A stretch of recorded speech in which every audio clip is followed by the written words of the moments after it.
Training റെഡിയാണ്. ബഹുമാന്യനായ bar association president Srikanth S Nair sir,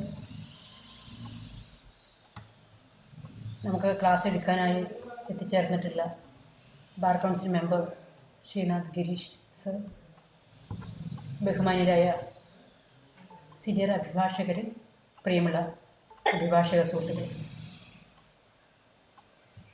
ഒരു കേൾക്കാമോ? ഹലോ.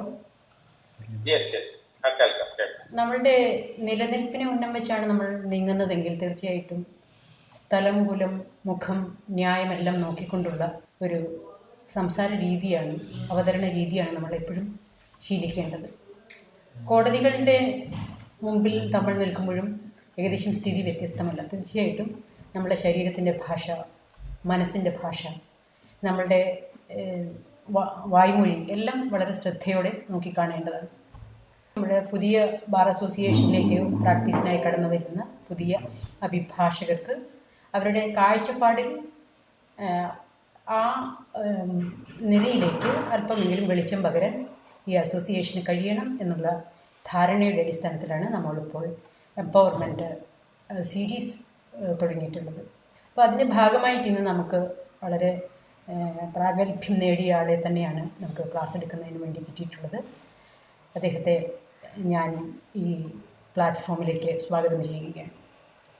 അതുപോലെ തന്നെ ക്ലാസ് കേൾക്കാനായിട്ട് അത് ഉപയോഗപ്പെടുത്താൻ, ജീവിതത്തിലുടനീളം അത് ഉപയോഗപ്പെടുത്താനായി എത്തിച്ചേർന്നിട്ടുള്ള മുഴുവൻ അഭിഭാഷകരെയും ലോ സ്റ്റുഡൻസിനെയും ഒക്കെ തന്നെ വേദിയിലേക്ക് സ്വാഗതം ചെയ്യുന്നു. അതുപോലെ ഈ യോഗം നിയന്ത്രിക്കുന്നതിന് വേണ്ടി പ്രസിഡന്റിനെ ക്ഷണിക്കാം.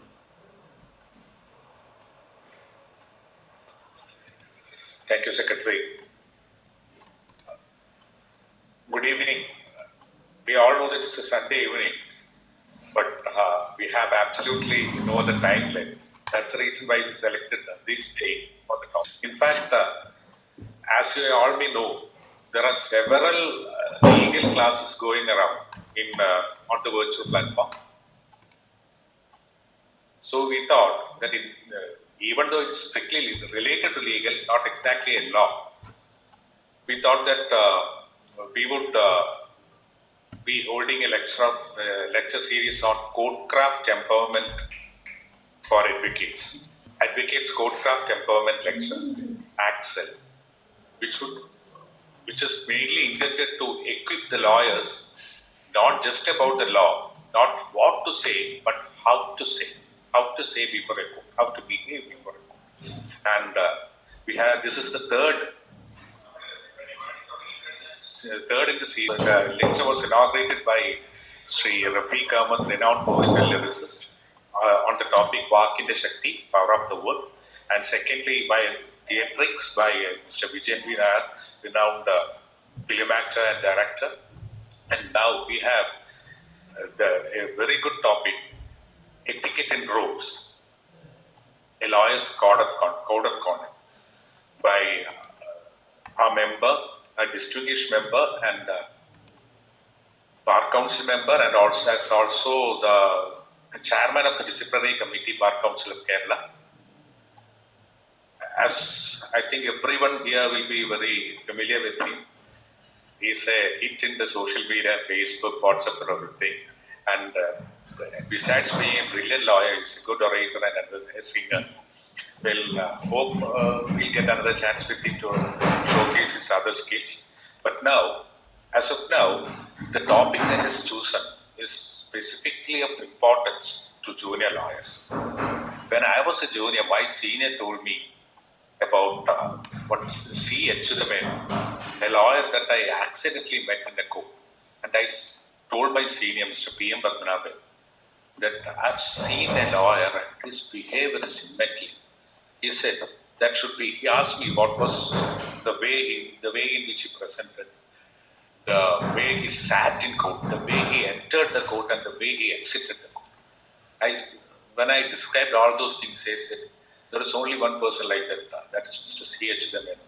Whenever he is in court, make sure you watch him fully.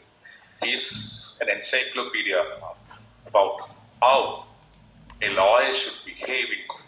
When he enters the court, when he makes his submissions, very polite but not submissive, very articulate but not over enthusiastic. So these are lawyers which we had the chance to see and emulate in a sense to a certain extent. But here is a case wherein we be all benefited by the lectures, particularly because the speaker here is the disciplinary committee chairman of the Bar Council of Kerala, and more than that, a brilliant speaker. And the topic is etiquette and rules, a lawyer's code of conduct. Over to you, Srinath Girish, for the topic. Thank you. Thank you very much, Srikanth. I'm absolutely happy. I'm thrilled to be here as part of the Calicut Bar Association, my mother bar associations, Accel. I hope you can hear me. Yes, you're very audible. So, let me first express my thanks to the Calicut Bar Association, Srikanth, Nirmala, all the other office bearers for giving me this opportunity.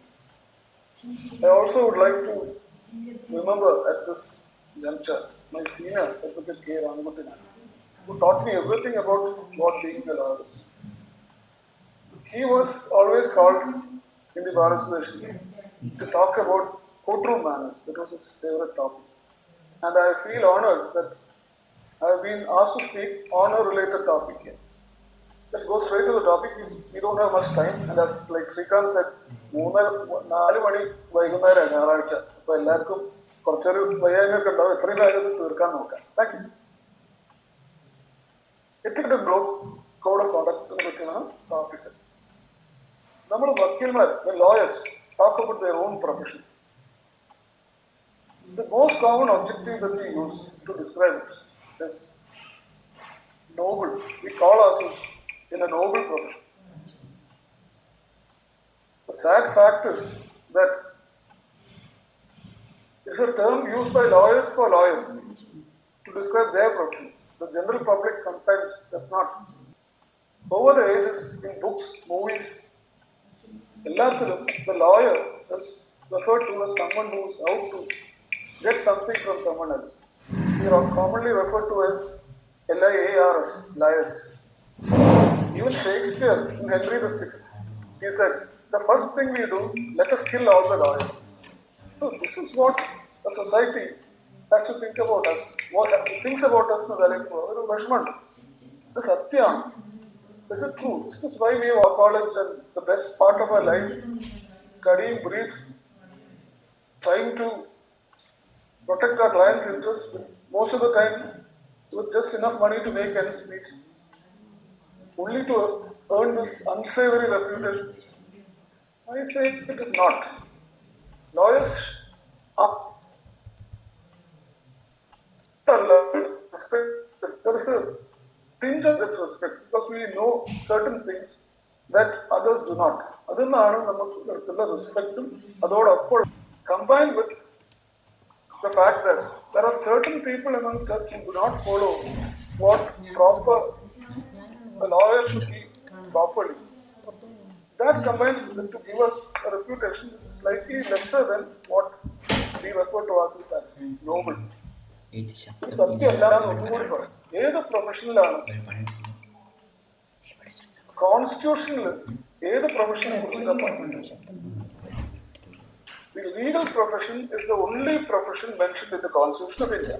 Article 22(1) of the Constitution of India. Right against arrest and detention in certain cases. I'm just reminding you because it's in the context. No person who is arrested shall be detained in custody without being informed as soon as may be of the grounds of such arrest, nor shall he be denied the right to consult and be defended by a legal practitioner of his choice. Article 22(1) നമ്മുടെ പ്രൊഫഷനെ describe ചെയ്തിട്ടുണ്ടെങ്കിൽ we are basically one of the foundations of democracy. വക്കീൽമാരില്ലെങ്കിൽ, without people well versed in the laws, so many things would happen which would take the law take the world to a situation where the rule of tooth and fang would in fact, to recite.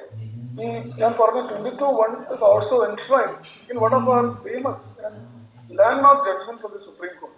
നമ്മുടെ സ്വന്തം കേരളത്തിൽ തന്നെ പോയ A.K. Gopalan versus State of Madras, AR 1950 Supreme Court 27. This is a mandatory provision. വക്കീലിനോട് പറയാതെ right to be defended by counsel കിട്ടാതെ ആരെയും arrest ചെയ്യാൻ പാടില്ല. We have been at the forefront of all movements, whether it be local movements or national movements. എപ്പോഴെങ്കിലും ഇന്നസെന്റിനെ protect ചെയ്യാനും ഗിൽറ്റിനെ punish ചെയ്യാനൊക്കെ നമ്മളൊക്കെ തന്നെ മുന്നിൽ വന്നിട്ടില്ല.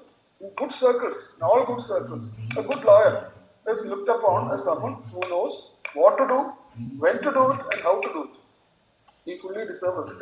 But as I said, there are people, there are bad apples, rotten apples amongst us. These people, their activities tarnish the reputation of all of us. That is why it is very important that we rein in such persons. Now with the onset of COVID and all that, the only opportunity that a junior lawyer gets is to watch other people in action, in court. ഓഫീസിൽ പോകാനുള്ള സാഹചര്യം ബുദ്ധിമുട്ടാണ്. And all the ഒരു കണക്കിന് വരെ നോക്കുകയാണെങ്കിൽ big seniors have gone. The seniors who were eminent and taught us so many things are no more. It is now left to people like me to say things like this. It's a very sorry state of affairs. So, coming back to the topic, that is where professional ethics is important for us. The behavior practiced by the members of a profession are to a large extent what determine the opinion of the society about us. We are concerned with unprofessional acts, not immoral or illegal acts. Professional ethics is a set of rules to be followed by the members of a profession in its dealings with other members of the profession, the general public, and the institutions related to the we have the court, the client, our opponents, the opposite counsel, in the public, general number of society at large. These are the institutions to which we must maintain certain standards in our behavior. What exactly is a profession? വക്കീൽ പണിന്ന് വെച്ച് മാത്രം പറയുകയാണെങ്കിൽ profession generally പറയുകയാണെങ്കിൽ ഒരു profession is an occupation where the members require special training. Here you need an LLB to become a lawyer. The membership is clearly defined as only people who pass their LLB and are eligible to be enrolled by the bar council are entitled to be lawyers. So we have a defined membership, and once you get the membership, it is relatively permanent. A lawyer cannot be ousted from the profession except by certain procedures, which I'll come to later. So, an advocate's profession is one where a member has to be qualified in law from a recognized institution, should be qualified to be enrolled as a member by the bar council, and is liable to be removed from membership only on grounds of misconduct. ഈ വക്കീൽ എന്നുള്ള വാക്ക്, advocate എന്നുള്ള വാക്ക് തന്നെ അത് basically ഇന്ത്യയിൽ originate ചെയ്താന്ന് പറയാം. സാൻസ്ക്രിറ്റിൽ അധിപക് എന്ന് പറയുന്ന വാക്ക് മീൻസ് ലാറ്റിനിലാണ് അത് advocate called in to help, സഹായിക്കാൻ വേണ്ടി വിളിക്കപ്പെടുന്നതാണ്. എത്തിക്സ് എന്ന് പറഞ്ഞാൽ ഇത്തോസ്, ഒരു ഗ്രീക്ക് വേർഡാണ്. Ethos character, custom or character. അപ്പൊ പ്രൊഫഷണൽ എത്തിക്സ് നമ്മുടെ lawyers ethics can be defined as something, the customs and character that is to be displayed when a person is called in to help. സഹായിക്കാൻ വരുന്ന ആള് എന്ത് രീതിയിൽ പെരുമാറണം, എന്തൊക്കെ customs follow ചെയ്യണം, അതാണ് ലീഗൽ എത്തിക്സ് ഒരു വക്കീലിനെ പറ്റി പറയുമ്പോൾ. Now, ethics എന്ന് പറയുമ്പോൾ it can be written or unwritten. ഒരു ഏത് കോഡ് ഓഫ് റിട്ടൺ എത്തിക്സ് എന്തായാലും there's a limit to how much all situations that you can cover. But by and large, a written code of ethics ഉണ്ടെങ്കിൽ it's easier and better for the members of a profession to realize whether they have done wrong or whether they may go wrong. ഇതൊക്കെ മനസ്സിലാക്കണമെങ്കിൽ there should be a written code of ethics. ഇന്ത്യയിൽ there is no comprehensive written code of ethics which covers everything. But by Act, നമ്മളെ സംബന്ധിച്ചുള്ള act Advocates Act ആണ്. The Advocates Act. അത് പ്രകാരം the Bar Council of India is empowered to frame certain rules under section 49(1)(c). So, in violation of these rules will empower the Bar Council to take action against an advocate. Section 49(1) is എങ്ങനെ വായിക്കുന്നത്? The Bar Council of India will make rules for discharging its functions under the Act. Those rules, which are 49(1), are termed standards of professional conduct and etiquette. Standards of professional conduct and etiquette. ഇതിൽ കുറേ rules ഉണ്ട്. ഇതിൽ come to detailed ആയിട്ട് ഓരോ റൂളും പോകുന്നില്ല, പക്ഷെ major ആയിട്ട് നമുക്ക് എഫക്ട് ചെയ്യാവുന്ന റൂളുകളെ ഞാൻ പറയുന്നു. Section 35 of the Advocates Act deals with punishment of lawyers for misconduct. ഒരു സ്റ്റേറ്റ് ബാർ കൗൺസിലിന് on receipt of a complaint or otherwise suo motu, if it has reason to believe that an advocate on its roles has been guilty of misconduct, it shall refer the case to its disciplinary committee. In the disciplinary committee, the procedure forward deciding. Now, അതിൽ കോഡിൽ മനസ്സിലാക്കേണ്ട സംഗതി എന്ന് വെച്ചാൽ professional or and other misconduct and other misconduct, so that it is not just professional misconduct which may land you in problems. Other misconduct which are not capable of being expressly written down also falls into this clause. Preamble to the standards of conduct of professional conduct and ethical parayana.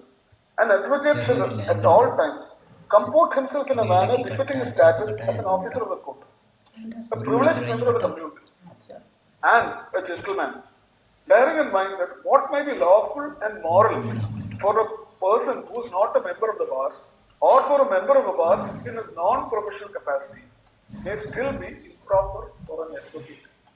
And the uddesham that the gist of the preamble is that conduct which may be proper for other professions may not be proper for a person belonging to the legal profession.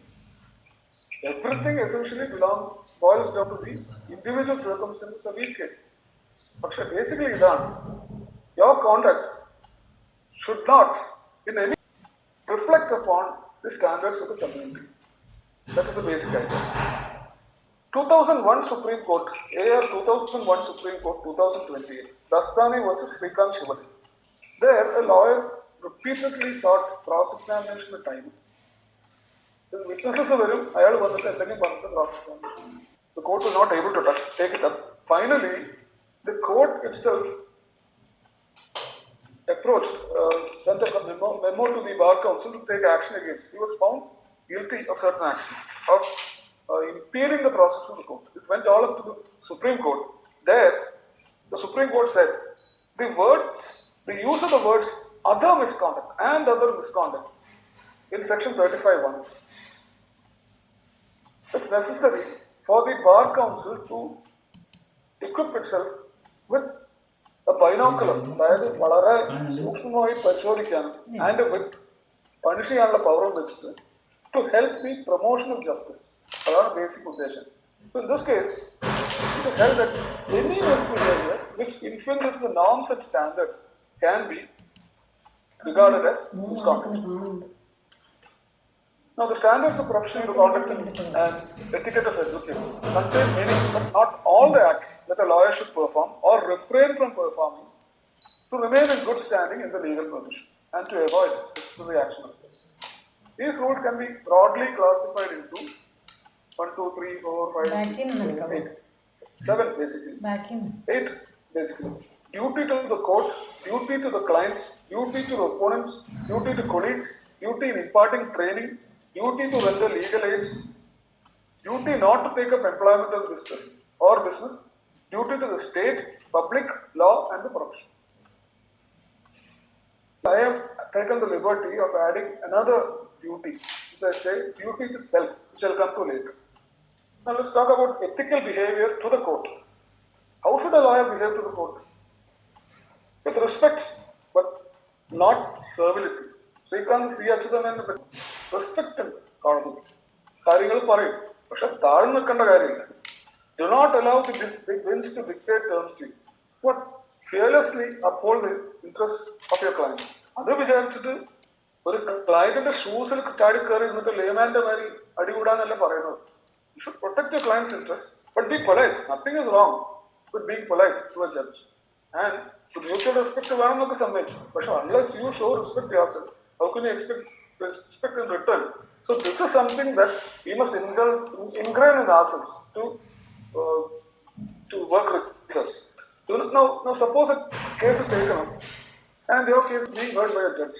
Simple things which we all know, but I'm still repeating them to refresh your memory and for people who just come into the profession to understand. If you are arguing a case before a judge, Don't speak to him out. There will be circumstances in which you speak to him out, you see him outside. Talk about something else. Do not talk about the case. Do not try to influence his opinion in any manner. Prevent your client also from adopting such methods. If he acts against your advice, relinquish his വക്കാലം. നമ്മുടെ പണി ജസ്റ്റിസിന് വേണ്ടിയിട്ടാണ്. Of course പണം ഉണ്ടാക്കണം വക്കീൽ ക്ലയൻസിന്റെ അടുത്തൊക്കെ. പക്ഷെ അതൊരു level വരെ നമ്മൾ അത് കൊണ്ടുനടക്കാൻ പറ്റും. If he acts against your advice, he should not talk to the judge or try to influence him in any manner. പറയണം. പറഞ്ഞിട്ട് കേട്ടിട്ടില്ലെങ്കിൽ relinquish his വക്കാലം. Or suppose the judge is a close personal relative. Don't appear in cases before. അതൊക്കെ standard സംഗതികൾ വെച്ച് നമുക്ക് തന്നെ as men we know, as human beings we know. But it has to be written down unless otherwise people may tend to take advantage of it. Now suppose you are the director or a member of a society or an office of an institution. Our cases you cannot be objective. You're bound to take up cases in which and you should be objective as far as the case is concerned. By taking up a case where you are നമ്മളെന്നെ ഡയറക്ടറും നമ്മളും ഓഫീസുകാരനൊക്കെ ആയിട്ടുള്ള ഒരു ക്ലബിന്റെ ഭാരവാഹിയായ ഒരാള് അതിന്റെ വക്കീലായിട്ട് വന്നാൽ ഒരിക്കലും ഒബ്ജക്റ്റീവ് ആവാൻ പറ്റില്ല. You will be a client yourself. You cannot be double role പറ്റില്ല. You can be a lawyer at the same time. So don't take up cases. You're not bound. You're not entitled to take up cases in which you have a personal stake. പിന്നെ കോടതിയിൽ appear ചെയ്യുന്നതിനെ കുറിച്ച് ഞാൻ പ്രത്യേകിച്ച് പറയണ്ടേ. You suppose to be presentable. നമ്മുടെ uniform is one of the best uniforms in the world. Black and white അല്ലെങ്കിൽ white and white. ഇത് എവിടെന്നാ കിട്ടുക വേറെ എത്ര ഭംഗിയുള്ള യൂണിഫോം? അത് ഭംഗിയിൽ വേറെ നമ്മുടെ ബാൻഡ് ആ ബാൻഡിന്റെ മുകളിലുള്ള ചളി ഞാൻ ഇടയ്ക്ക് ചെയ്യാറുണ്ട്. ചെയ്യാൻ പാടില്ല. കാരണം ഈ ബാൻഡുകളുടെ ഐതിഹ്യം എന്താ വെച്ചാൽ അത് 10 കമാൻഡ്മെന്റ്സിന്റെ ഒരു പ്രതീകമായിട്ടാണ് നമുക്ക് കിട്ടിയത്. ഈ ഓരോ ഭാഗത്തും ഈ മോസസ് ഈ കമാൻഡ്മെന്റ്സ് മൗണ്ട് സിനായിന്ന് കൊടുക്കും. എന്തൊക്കെയാണ് പ്രവർത്തിക്കാനുള്ള എന്ത്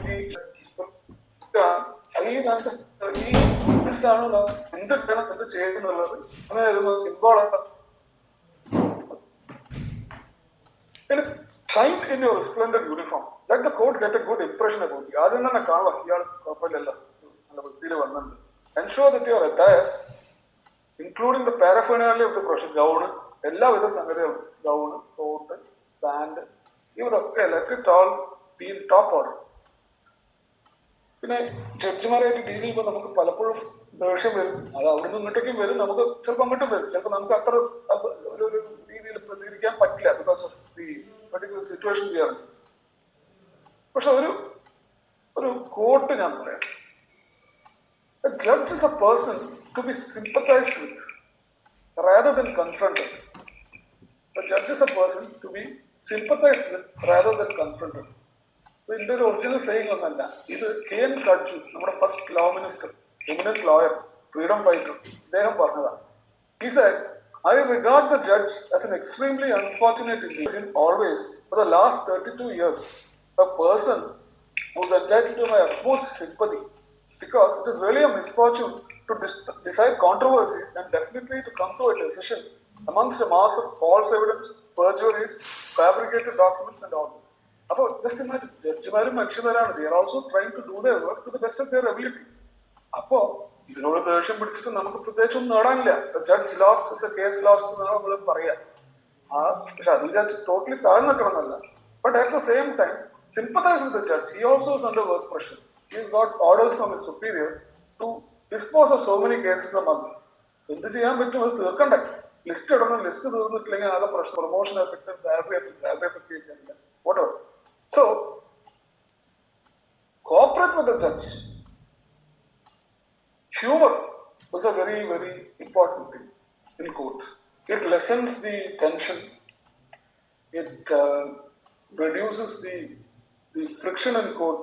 Humor, അല്ല നമ്മൾ ശ്രദ്ധിക്കാൻ ഇതിന്റെ മുമ്പൊക്കെ പലരും വക്കീൽമാർ കോടതിയിൽ എങ്ങനെ ഈ അറ്റ്മോസ്ഫിയർ തണുപ്പിക്കുന്നു ഉള്ളതിന്റെ എക്സാമ്പിൾസ് എന്റെ സീനിയറിനൊക്കെ ഇഷ്ടംപോലെ ഉണ്ടാകുമെന്ന് ഞാൻ പറയുന്നില്ല. എനിക്ക് ഒരു എക്സാമ്പിൾ മാത്രം പറയേണ്ടത് P.C. Ramendran, master of humour.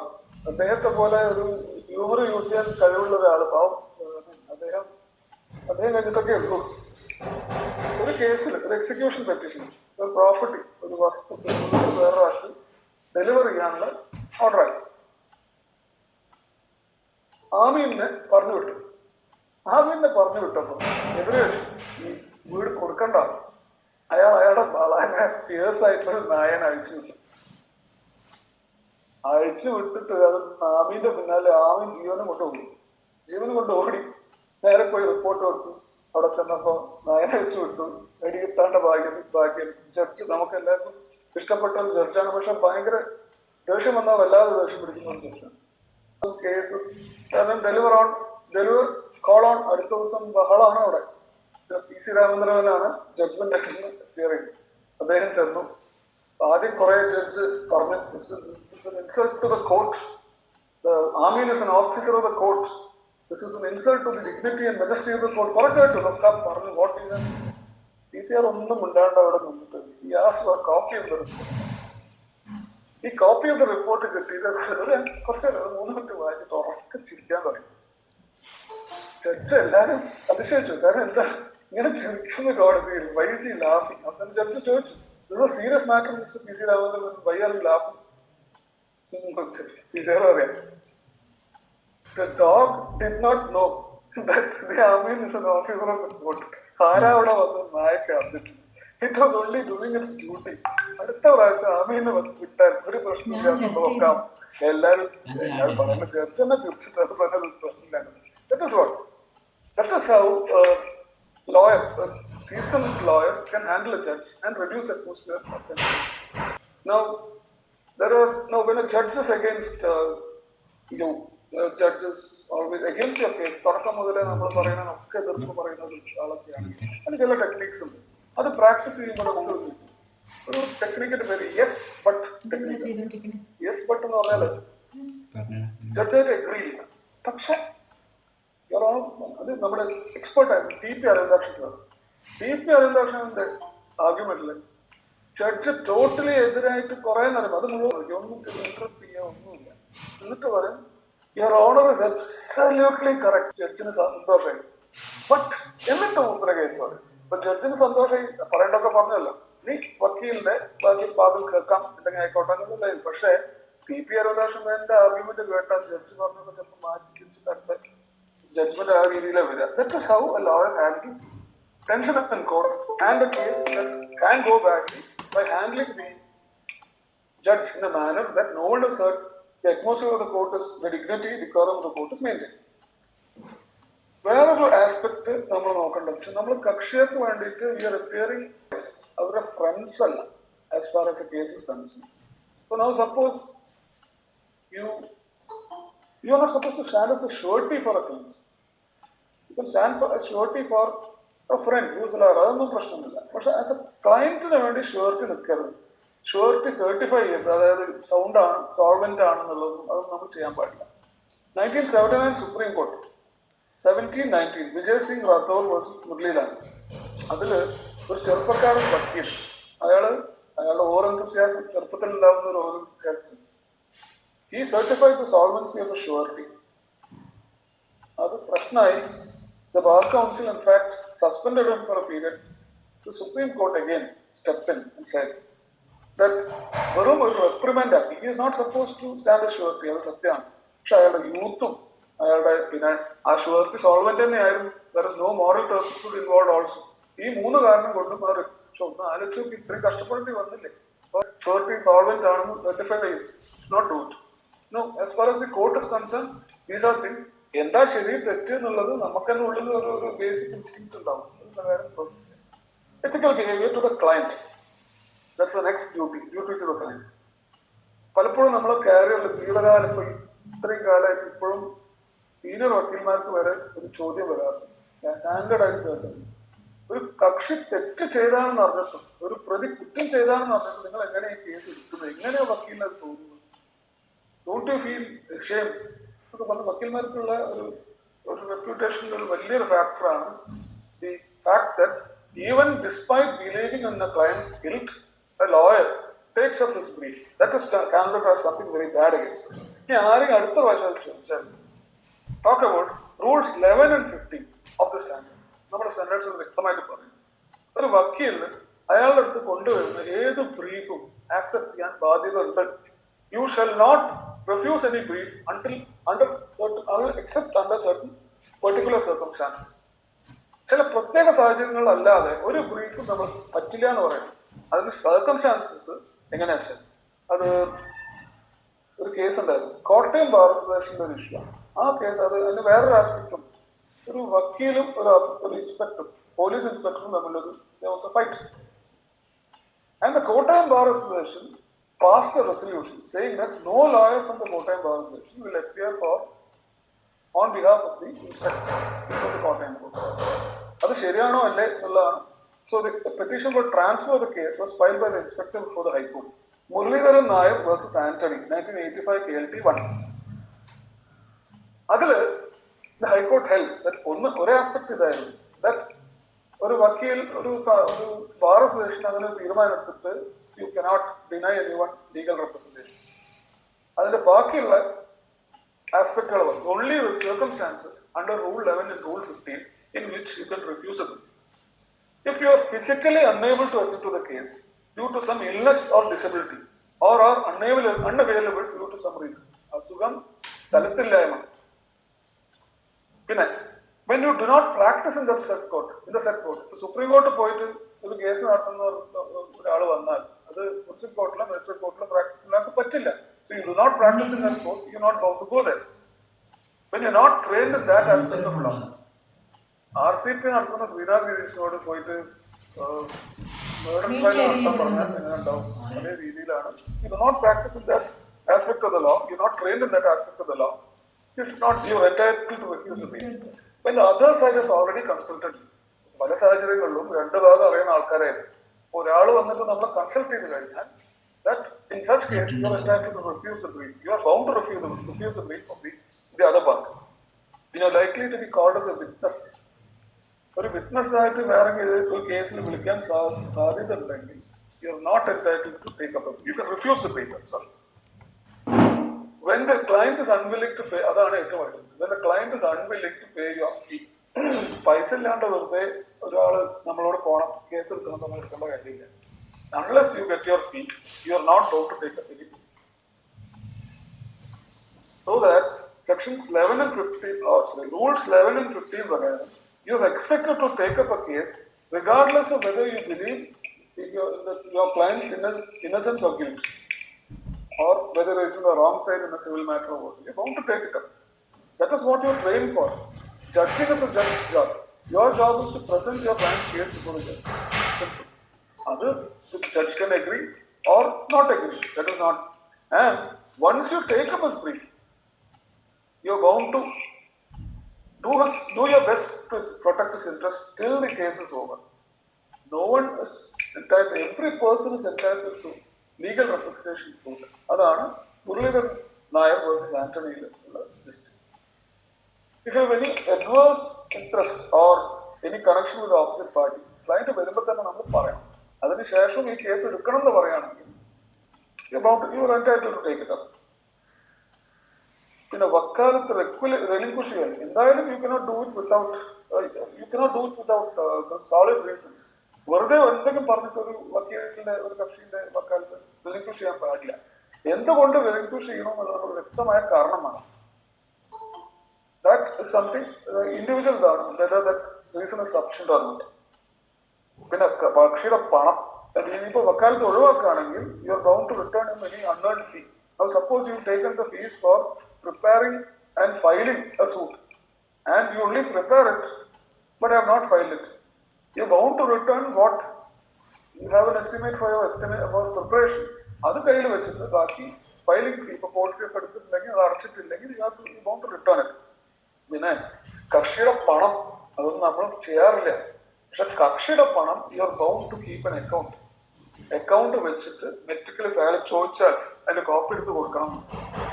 You are bound to make meticulous accounts of your client's money in your hands and provide him a copy of these accounts and also give him back any unearned fees in such cases. പഴയ വക്കീൽമാർ നമ്മളിപ്പോ ആരും ചെയ്തതായിട്ട് മനസ്സിലാക്കിയില്ല. പണ്ട് current account I understand was allowed to be opened by individuals. അപ്പൊ interest വേണേ technically ഒരു കക്ഷിയുടെ എമൗണ്ട് വെച്ചിട്ട് ഇടുന്ന പണത്തിന്റെ മുകളിൽ interest also is entitled to get. പണ്ട് കറണ്ട് അക്കൗണ്ട് തുടങ്ങുമ്പോൾ ഇൻട്രസ്റ്റ് ഉണ്ടാവില്ല. That's what I understand.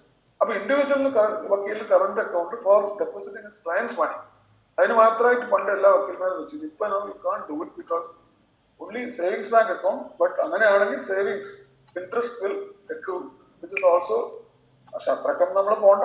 At least keep separate accounts so that you can return whatever money you take from the client. You're not entitled to mix your money with that of your client.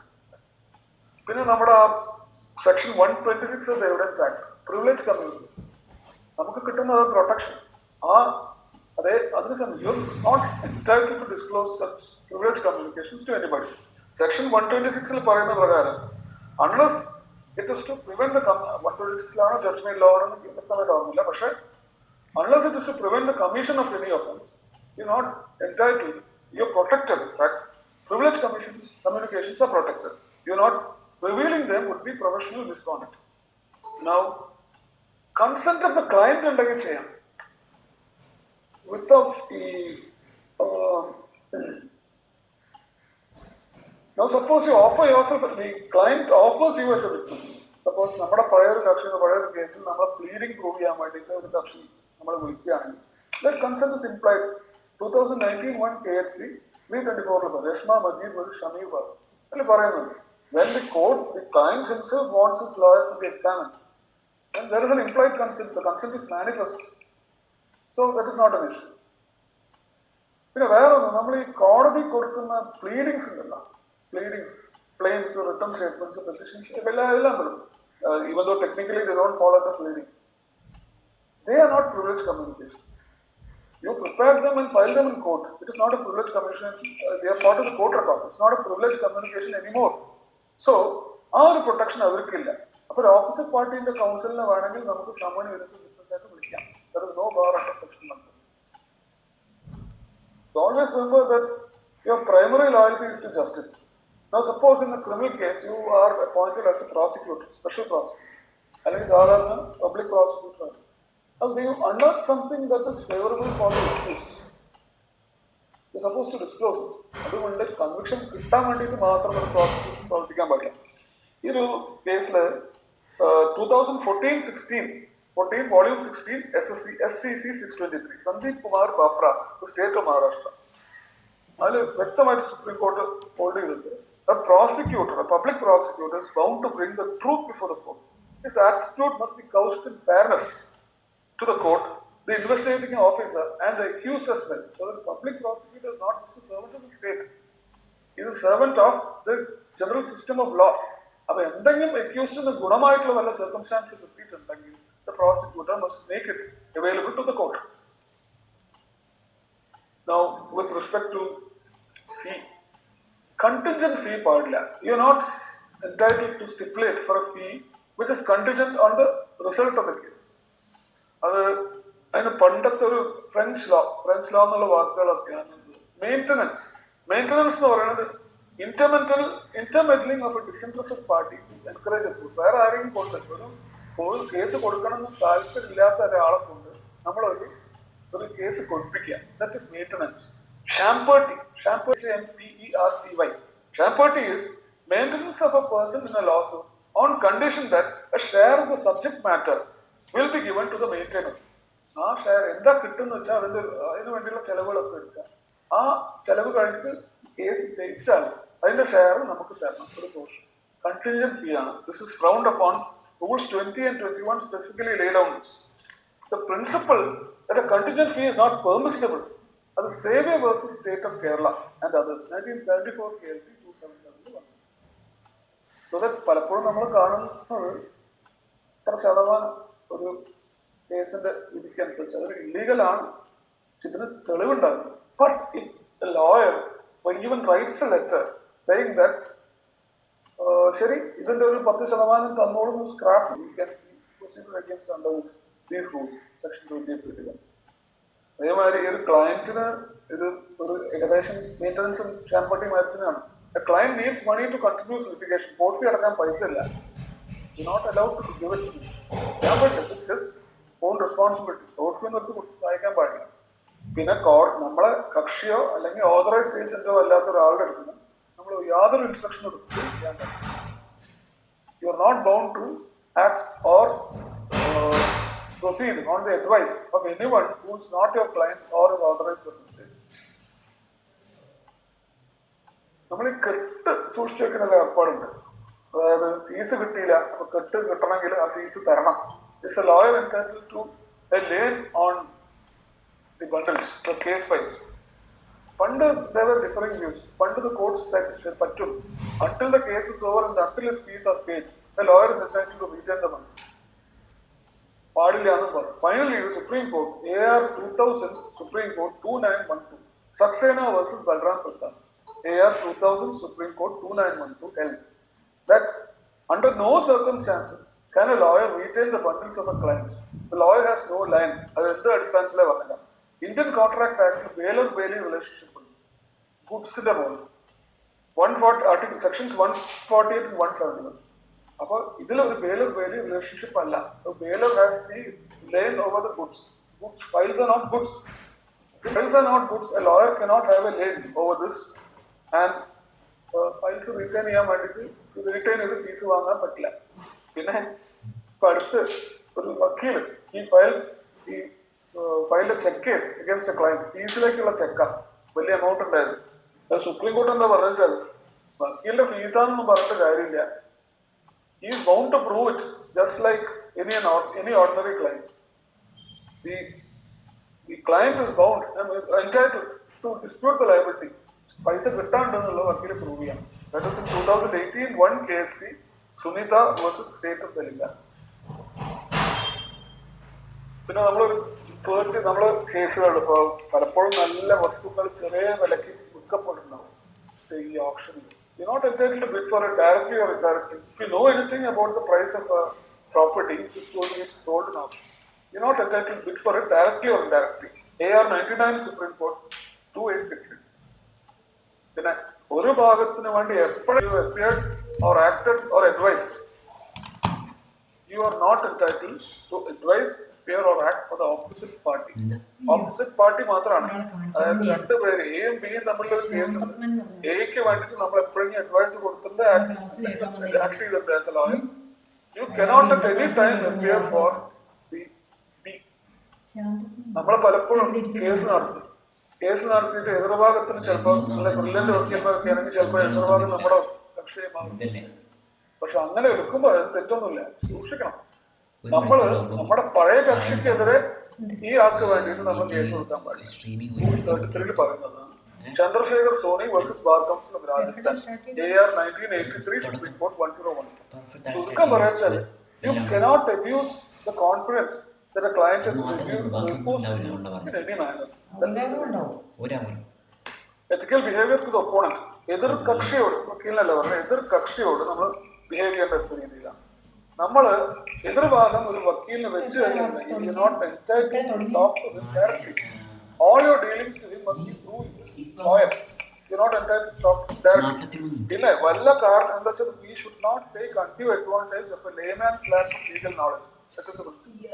Now, വല്ല കാരണവശാലും ഇയാൾ വക്കീലാവുന്നതിന് മുമ്പേ അല്ലെങ്കിൽ കോടതിയിൽ നിന്നുള്ള mediation ടാസ്കിലിട്ട് നമ്മൾ ഇന്നൊരു കാര്യം ചെയ്യാം എന്ന് പറഞ്ഞിട്ടുണ്ടെങ്കിൽ നമ്മൾ ഇന്ന ദിവസം ഈ ഡോക്യുമെന്റ് ഇൻസ്പെക്ഷന് കൊണ്ടുവരാം, അങ്ങനത്തെ whatever promises you make to the other opponent എതിർകക്ഷി, that must be even if it's only oral and not written. അത് നമ്മൾ ഓണർ ചെയ്യും.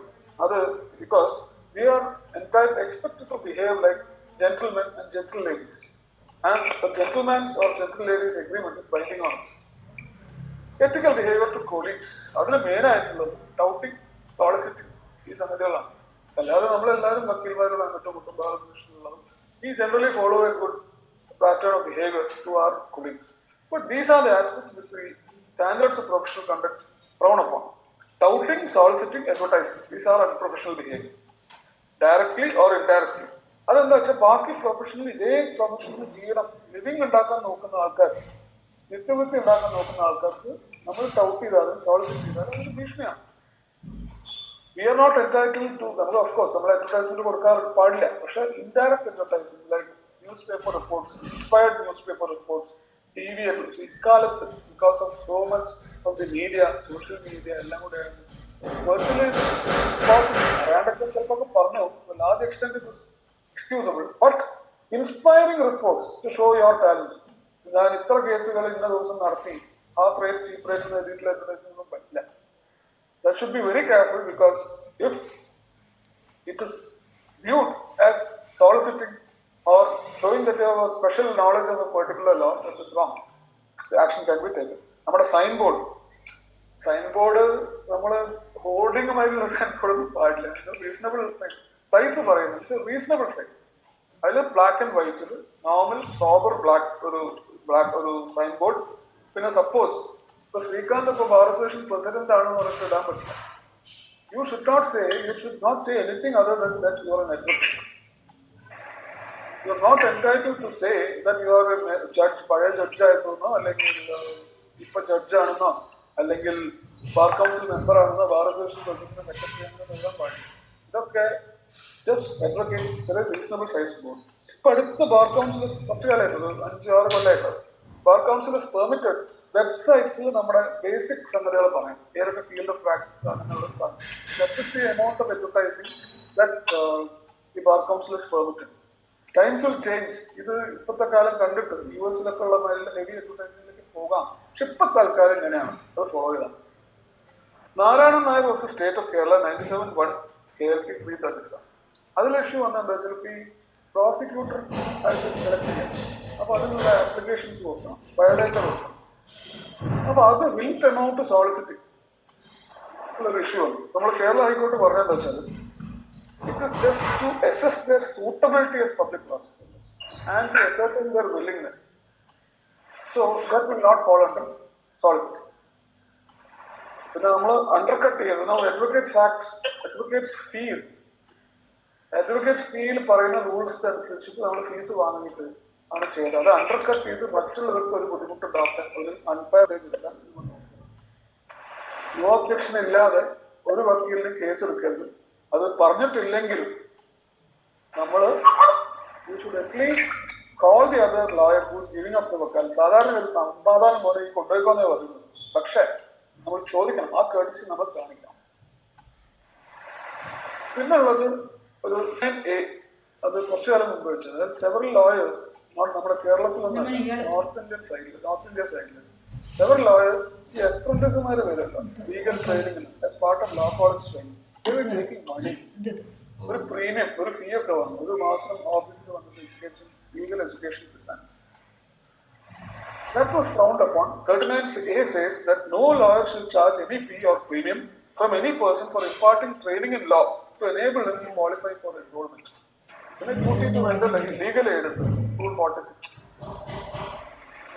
As far as possible, within your economic condition, within your financial situation, you must make services available to the general public without discrimination. You're bound to render legal aid to the poor and needy, and to involve yourself in matters of the public good. നമ്മൾ ഈ നല്ല സമൂഹത്തിന് നന്മയ്ക്ക് വേണ്ടിയിട്ട് പുറത്തുനിന്ന് കിട്ടുന്നില്ല. It is part of our profession. We can do it. പിന്നെ taking a business employment etcetera. If you get a job, കാരണം ആദ്യമൊക്കെ initial years are so difficult for a lawyer. You have to struggle. So you may need to go for another job.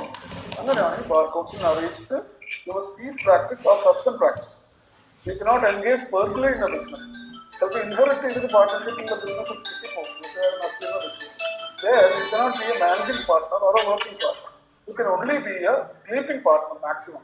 No executive functions. You can be a director of a company or even a person who goes there. You can be a shareholder, director, non-executive director, sitting here could come. You cannot hold an executive character.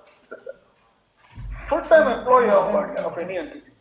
Legal textbooks teach editing law books, preparing question papers, journalism, all these are permitted. So there are permission എടുക്കുന്നതാണ് ബുദ്ധി. പിന്നെ suppose മൂവിയിലൊക്കെ എന്തെങ്കിലും act ചെയ്യണമെന്നൊക്കെ ഉണ്ടെങ്കിൽ get the permission of the law council. ഒരു കേസിൽ ഈ priests and nuns അവർ control ചെയ്യാനുള്ള അവകാശം ഉണ്ടാകുന്ന ഒരു ഇഷ്യൂ ആണ്.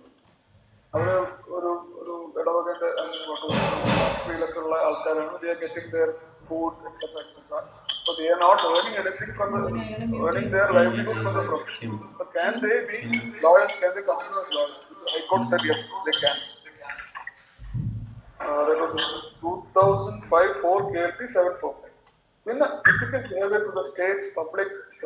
നമ്മൾ as A member of the second wheel of university നമ്മൾ കൂടി പ്രവർത്തിച്ചാലേ നമ്മൾ ഡെമോക്രാറ്റിക് സിസ്റ്റം വർക്ക് ചെയ്യുള്ളൂ.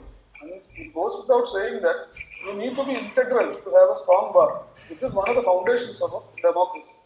Rule of law എന്ത് അസിസ്റ്റൻസ് കൊടുക്കാൻ, breach of law എങ്ങനെ എതിർക്കാൻ you must refrain from, you must be ready to uplift the profession by refraining from anything, from doing anything that lowers its standards. പിന്നെ ഞാൻ പറഞ്ഞ എൻ്റെ personal ആയിട്ടുള്ള duty to self, duty to self എന്ന് പറഞ്ഞാൽ നമ്മൾ കുറെ കാലം ഈ വക്കീൽ പണിയും കഷ്ടപ്പെടുന്ന കക്ഷികൾ മറ്റേമൊക്കെ നടക്കുന്നത്. നമുക്കൊരു ഡ്യൂട്ടി എല്ലാത്തിൻ്റെ കൂട്ടത്തിൽ നമ്മൾ update ourselves regularly. We should remain abreast to the law, latest law ഒക്കെ പഠിക്കാം. അതിന്റെ കൂട്ടത്തിൽ the duty to ourselves means that should we remain healthy. You should remain healthy. ആരോഗ്യം ഇല്ലാണ്ട് കോടതിയിലും പോകാൻ പറ്റില്ല. Remain healthy, work out, go for a holiday once in a while. Mental health is very important. All these things must be done. So study, work hard, but at the same time save some time for your leisure and be happy. You have a good family life.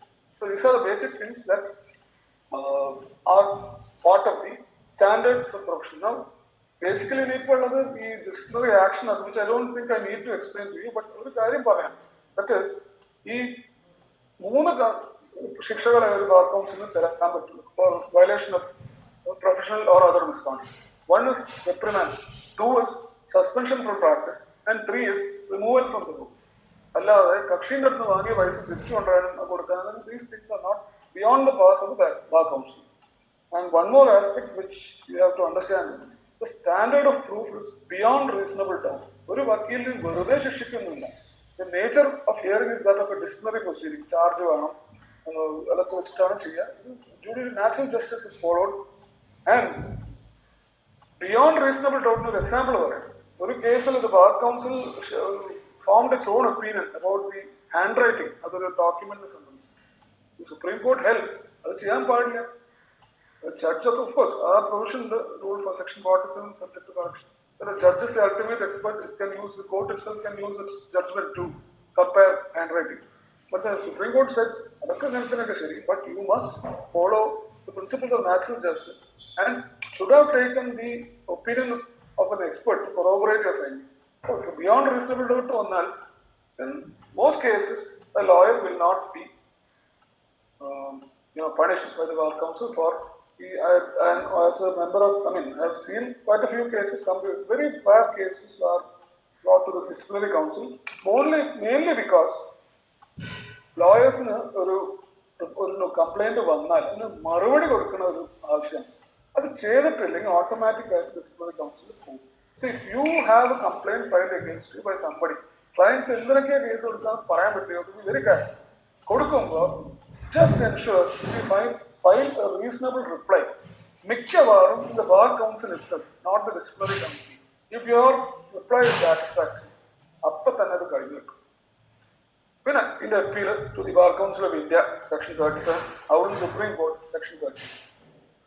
To end on a positive note, a lawyer who behaves honorably and as a good person will never have reason to face the problems of disciplinary action, unless exceptional and extraordinary circumstances. നല്ല മനുഷ്യരായാലും നല്ല വക്കീൽമാരാവാം. That is the gist of my talk. Thank you very much. ചില സംഗതികളുണ്ട്, അത് ചില ക്വസ്റ്റ്യനിൽ വരുന്നുള്ളതുകൊണ്ടാണ് ഞാൻ ഒന്നും പറയാത്തത്. ശ്രീകാന്ത് പറയുകയാണെങ്കിൽ ഞാൻ പറയാം. അത് എന്നോട് ആസ്തനുസരിച്ച്. Okay, that was an absolutely fantastic talk, Girish. Thank you for that.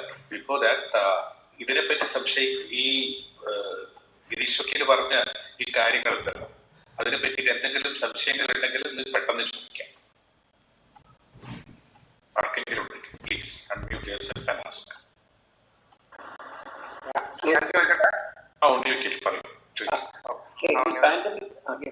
ഈ പാൻഡമിക് സമയത്ത് മറ്റ് ചില സ്റ്റേറ്റുകളിലുള്ള ബാർ കൗൺസിൽ ഇവർക്ക് പ്രാക്ടീസിംഗ് ലോയേഴ്സിന്റെ വിഷമം കണ്ടിട്ട് ബിസിനസ്സിൽ ഇടപെടാം അല്ലെങ്കിൽ അത് ഇൻവോൾവ് ചെയ്യാം എന്ന് പറഞ്ഞിട്ട് ചില റെസല്യൂഷനൊക്കെ പാസ്സാക്കി അവർ പലരും ബിസിനസ്സിൽ വന്നിട്ടുണ്ടെന്ന് അറിയുന്നു ഈ പാൻഡമിക് പീരിയഡിൽ.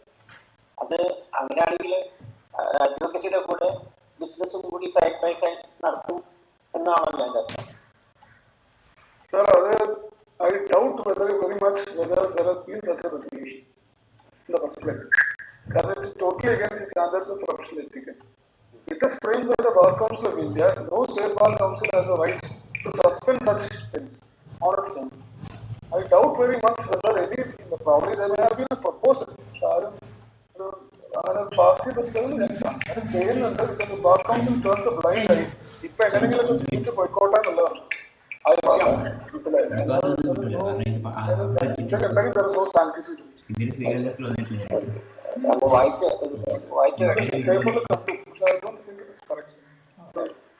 ഫോഴ്സ് ഓഫ് ലോ ഇല്ലാന്നാണ്. Any other person? Thomas from Pirikanakuda? ഇല്ല ഓൺലി വാച്ചിങ്. സംശയമൊന്നുമില്ല. Okay, VPR. ഹലോ. VPR. എനിക്ക് റേഞ്ച് കുറച്ച് പ്രോബ്ലം ഉള്ളതുകൊണ്ടാണ് ഞാൻ വീഡിയോ ഇടാത്തത്. വീഡിയോ ഉണ്ടാക്കി പോകണ്ട. എനിക്ക് രണ്ട് കാര്യമാണ്. ഇടയ്ക്ക് എനിക്ക് കുറച്ച് സമയം ക്ലാസ് മിസ്സായിട്ട് ആ സമയത്ത് പറഞ്ഞ വിഷയമാണെങ്കിൽ കൈൻഡ്ലി എക്സ്ക്യൂസ് മീ, അതിന് ആൻസർ പറയണമെന്നില്ല. ഇല്ലെങ്കിൽ എന്റെ രണ്ട് ചോദ്യമാണ്. ഒന്നെന്താ വെച്ചാൽ ഇപ്പൊ നമ്മൾ പലപ്പോഴും ഫേസ്ബുക്കിൽ പല ആളുകളും കേസ് ജയിച്ച കാര്യവും അങ്ങനെയുള്ള കാര്യങ്ങളൊക്കെ ഇടാറുണ്ട്. അത് അവര് ഒരു അച്ചീവ്മെന്റ് എന്ന രീതിയിലാണ് ഇടുന്നത്.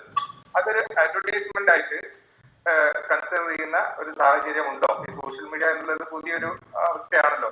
അപ്പൊ അതിനെ എങ്ങനെയാണ് കാണുന്നത്? ഒരു സെൽഫ് അഡ്വർടൈസ്മെന്റ് ആയിട്ടാണോ അതൊരു പോസിറ്റീവ് ആയിട്ടുള്ള ഒരു കാര്യമായിട്ടാണോ, ഒരു നോളജ് ആയിട്ടാണോ ബാർ കൗൺസിൽ അങ്ങനെ ഒരു സാഹചര്യം വന്നാൽ കാണുക എന്നുള്ളൊരു സംശയമുണ്ട്. കാരണം ഭാവിയിൽ പക്ഷെ ഫേസ് ചെയ്തേക്കാം.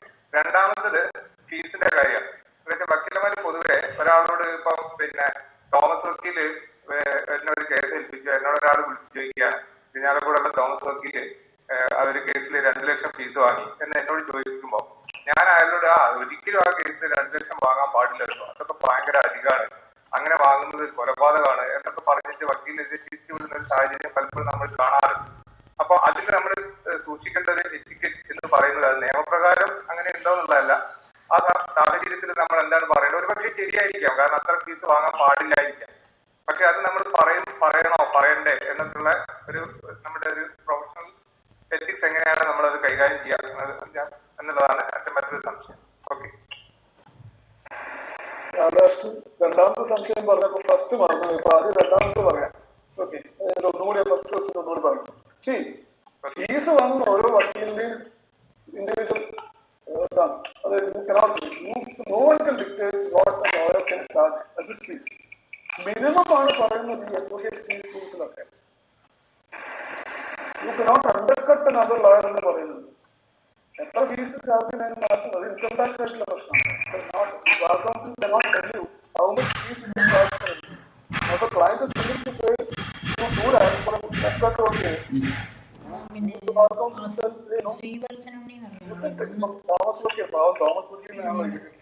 തോമസ് വക്കീല് ഇന്ന് 2 ലക്ഷം ശരിയല്ല.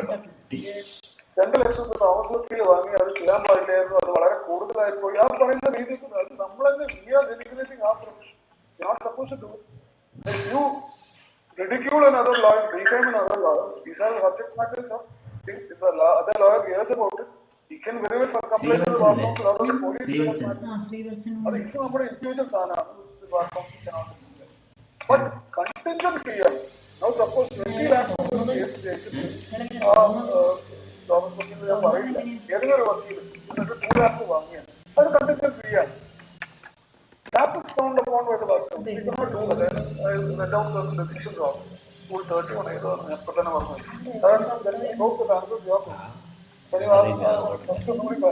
അത് എഫ്ബിയിലാണ് പറഞ്ഞത് നമ്മുടെ കേസ് നടത്തി. Okay. അത് technically falls under advertising. Technically. Because you are advertising your aptitude, your ability in a particular field of law. ഇന്ന കേസ് ഞാൻ ജയിച്ചു, മറ്റേ ചിലപ്പോൾ കുറച്ച് നല്ല വാക്കുകളൊക്കെ ഉപയോഗിക്കും. If directly or indirectly ആണ്, ഡയറക്ട്ലി ചെയ്യുന്നതാണ് ഏറ്റവും ഡയറക്റ്റ് ഫോം ഓഫ് അഡ്വർടൈസിംഗ്. അത് ചെയ്യാൻ പാടില്ല എന്ന് കൂട്ടാൻ. The other thing, you can get your friends to say, ഇന്ന കേസ് ജയിച്ച എന്ന വക്കീൽ രാധാകൃഷ്ണൻ വക്കീലിന് വിജയിച്ചെന്ന് പറയാം. All these things are there. പിന്നെ like I said, I mentioned that it is actually against the ethics of the profession. But because of this media-dominated world, നമ്മുടെ world മുഴുവൻ മാറി. These ethics, professional standards ഉണ്ടാക്കുന്ന സമയം, those were different times. അത്ര കാലം ആയിട്ടില്ലെങ്കിൽ. I am now changing so rapidly that Alice in Wonderland is a statement. You have to run as fast as you can to remain in the same place. To remain where you are, you have to run as fast as you can. That is the sort of world we are living in. So how can you say, a lawyer who says, no, when your friend they can't work in the case, appreciation and nothing else. No action, I have not seen any case law.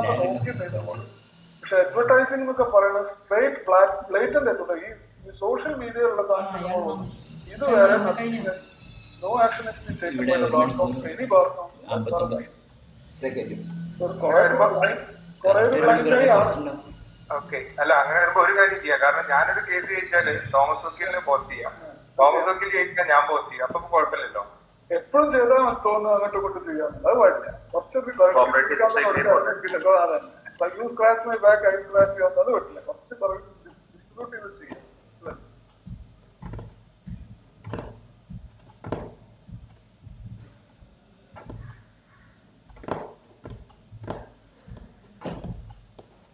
Nothing else.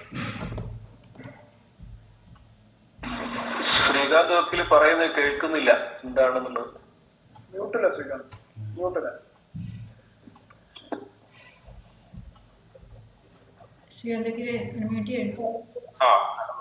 ഇപ്പൊ കേൾക്കാവോ? അല്ല, ഇപ്പൊ അതിന്റെ ഇടയ്ക്ക് ഒരു bar council of ഇന്ത്യയുടെ ഒരു decision ഉണ്ടായിരുന്നു പറഞ്ഞു. Something which I came across in a WhatsApp. I don't know whether it is correct or not. അതിൽ പറയുന്നത് എന്താ വെച്ചാൽ ബാർ കൗൺസിൽ ഓഫ് ഇന്ത്യയുടെ സ്റ്റേറ്റ് ബാർ കൗൺസിലിന്റെ ആക്ഷൻസിന്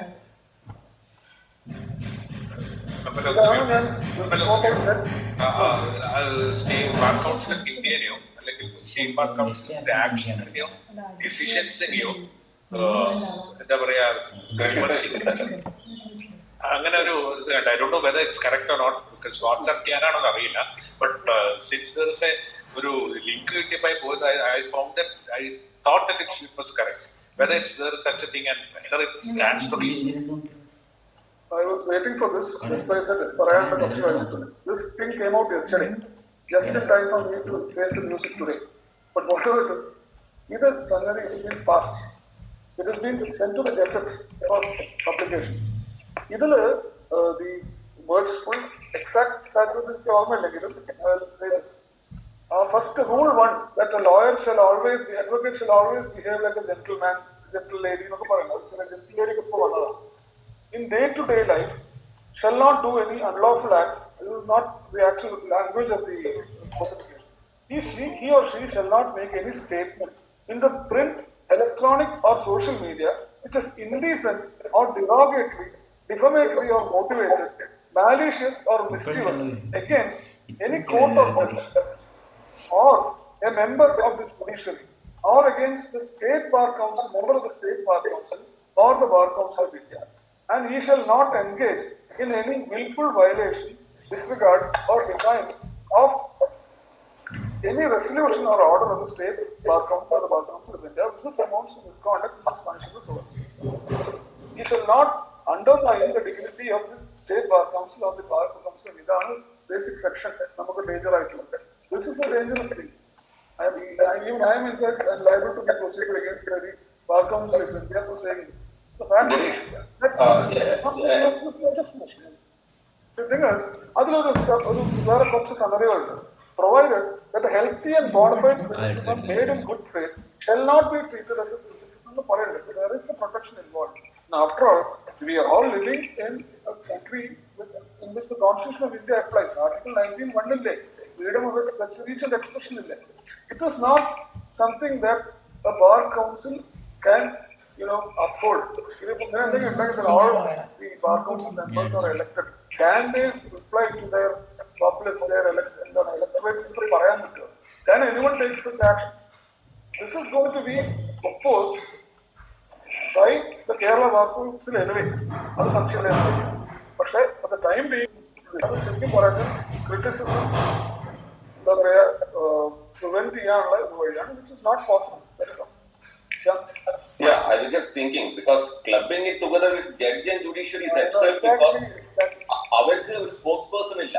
they cannot reply. Whereas the bar council, every member is competent to represent the bar, stand for on their own legs. One, Medical Council of India, Dental Council of India, or any such body does not have any such provision. It's very unfortunate. It's unfortunate. But I'm very sure we will shut down at some time. Luckily, they didn't say members of the State Bar Council or the Bar Council of India. അതായത് ഈ 1 year ഇപ്പോഴും ഉണ്ടോ? അതായത് if you don't finish that proceedings within 1 year, it will automatically stand out the central government. പാൻഡമിക്കില് സമയത്ത് കുറച്ചൊരു extension തന്നു. Problem only time. അല്ലെങ്കിൽ if a disciplinary committee is unable to finish off the proceedings within 1 year, it automatically goes to the Bar Council of India. Difficulty ആണ്. That was being misused. I should not be saying it, but to save someone, you need only prolong it. Who is going to prosecute? Regarding the early case, ഈ പറയുന്ന സ്ഥാനത്തില് whether the bar council member can raise the decision within this meeting, അവരുടെ bar council മീറ്റിംഗിൽ പറഞ്ഞുകൂടെ? Bar council മീറ്റിംഗിൽ പറയാം. പക്ഷെ ഈ പറഞ്ഞ സംഗതി ഉണ്ടല്ലോ, പ്രിന്റ്, സോഷ്യൽ മീഡിയ, എക്സെട്ര, അതിൽ പോയിട്ട് ഈ ബാർ കൗൺസിൽ ഓഫ് ഇന്ത്യന്റെ സംഗതി തെറ്റാണെന്ന് ഞാൻ തെറ്റാണെന്ന് പറഞ്ഞു എന്ന് പറയാം. തെറ്റാണെന്ന് പറഞ്ഞു. Even if a bar council member does it, can I take the social media? Assuming for argument's sake, I bar council. Okay. I cannot take it. I will be implicated in അറിയാം. No problem. സംഗതി എന്താ വെച്ചാൽ, a bar council member cannot criticize a decision taken by the bar council in social media anywhere. So the majority, role of the majority prevails.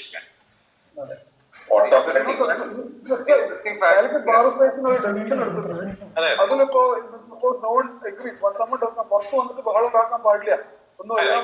I can understand that it's a decision of a general body. So this ഞാനത് മുഴുവൻ വായിച്ചിട്ടില്ല. I just came across it. I just wanted to know whether such a law has been enacted. Okay. Where ആർക്കെങ്കിലും interesting fact is that this notification came at a time when all the lawyers, including Prashant Bhushan, such senior lawyers, are having an opinion that even the contempt of court should be struck off. And at this juncture, such a legislation has taken place. I mean, a notification came down. Retro step. അല്ല, actually എന്താ സംഭവിച്ചു വെച്ചാല്, ജഡ്ജിനെയും കോടതിനെയും ഒക്കെ സൂചിപ്പിച്ചിട്ട് ആ കൂട്ടത്തിൽ ഒരു ഇതും കൂടി അങ്ങ് എഴുതി അങ്ങ് പാസ്സാക്കി. അതാണ് ഉണ്ടായത്. സ്റ്റേറ്റ് ബാർ കൗൺസിൽ പറയാം അതൊക്കെ വന്നതിന് വേണ്ടിയിട്ടാണ്, എല്ലാരും കൂടി പ്രൊട്ടക്ട് ചെയ്യാന്നുള്ള ലൈനിൽ ഡ്രാഫ്റ്റ് ചെയ്തായിട്ടാണ് എനിക്ക് തോന്നിയത്. ഇപ്പൊ ചാൻസ് കിട്ടിയാൽ അത് ഇൻഡിവിജ്വൽ ബാർ കൗൺസിൽ മെമ്പർ ആക്കണം എന്നുണ്ടൊക്കെ രാധാകൃഷ്ണനോട് കുറച്ച് we are very thankful that state bar council member is excluded. Okay, വേറെ എന്തെങ്കിലും regarding the tickets? ടിക്കറ്റ്സിനെ പറ്റിയിട്ടുള്ള രാജീവ് വക്കീലാണ്. പറയൂ. ഇപ്പോൾ ഞാനൊരു കേസിൽ പ്ലെയിന്റിഫിന് വേണ്ടി ഹാജരാകുന്നു. അങ്ങനെ കേസ് നടന്നുകൊണ്ടിരിക്കെ അതിലെ പ്രതി ഇതുമായിട്ടൊരു ബന്ധമില്ലാത്ത മറ്റൊരു കേസിൽ നമ്മളോട് ഹാജരാവാൻ വേണ്ടി ആവശ്യപ്പെട്ടാൽ അങ്ങനെ നമ്മൾ കേസ് എടുക്കുന്നതിന് എന്തെങ്കിലും തടസ്സമുണ്ടോ? വക്കീൽ എടുക്കാം, പക്ഷെ it should not be against your client. അതേ എയും ബിയും തമ്മിലൊരു കേസ് അത്. If you acted for A at some other time, പിന്നെ ബിക്ക് വേണ്ടിയിട്ട് ഏതെതിരെ ഏത് സമയത്തായാലും ആക്ട് ചെയ്യാൻ പാടില്ല. യെസ്, അത്രേ ഉള്ളൂ. നമ്മളെ കക്ഷിക്കെതിരെ, നമ്മുടെ നേരത്തെ കക്ഷിക്കെതിരെ നമ്മൾ വീണ്ടും വക്കാലത്ത് എടുക്കാൻ പാടില്ല, അത്രയല്ലേ ഉള്ളൂ. നല്ലത് സർ, നല്ലത് കോൺട്രവേഴ്സി ഒഴിവാക്കാൻ ഇപ്പൊ തൽക്കാലം എടുക്കാത്ത വേറെ ആരെക്കൊണ്ട് കഴിയാൻ നല്ലത്. അതെന്തെങ്കിലും ഒരു ഡൗട്ട് ചോദിച്ചോട്ടെ. ഈ വക്കീല് രാജവക്കീല് ചോദിച്ചൊരു കാര്യത്തിൽ ചോദിച്ചു. ഇപ്പൊ സപ്പോസിങ് ഈ എ എന്റെ കക്ഷിയായിരുന്നു, ഞാനൊരു കംപ്ലൈന്റിൽ അല്ലെങ്കിൽ പ്ലെയിന്റിൽ എക്ക് വേണ്ടി ഹാജരാണ്. ബി എതിരെ കക്ഷിയാണ്. അതിനുശേഷം എ മറ്റൊരു വക്കീലിനെ വെച്ചിട്ട് മറ്റൊരു കേസ് കൊടുത്തു. ഈ കേസൊക്കെ കഴിഞ്ഞു, വർഷങ്ങൾ കഴിഞ്ഞു. എ മറ്റൊരു വക്കീലിനെ വെച്ച് മറ്റൊരു കേസ് ഈ ബിക്ക് എതിരെ തന്നെ വേറെ ഒന്ന് കൊടുക്കുന്നു. ബി എന്റെ അടുത്ത് വരുമ്പോ എനിക്കത് എടുക്കാൻ പറ്റും. അതാണ് ആ റൂൾസ്, ആ റൂൾ അതിനോട്ട് വിടും. അല്ല ഞാൻ ചോദിക്കുന്നത് അതല്ല, ഞാൻ ചോദിക്കുന്നത് അതിന്റെ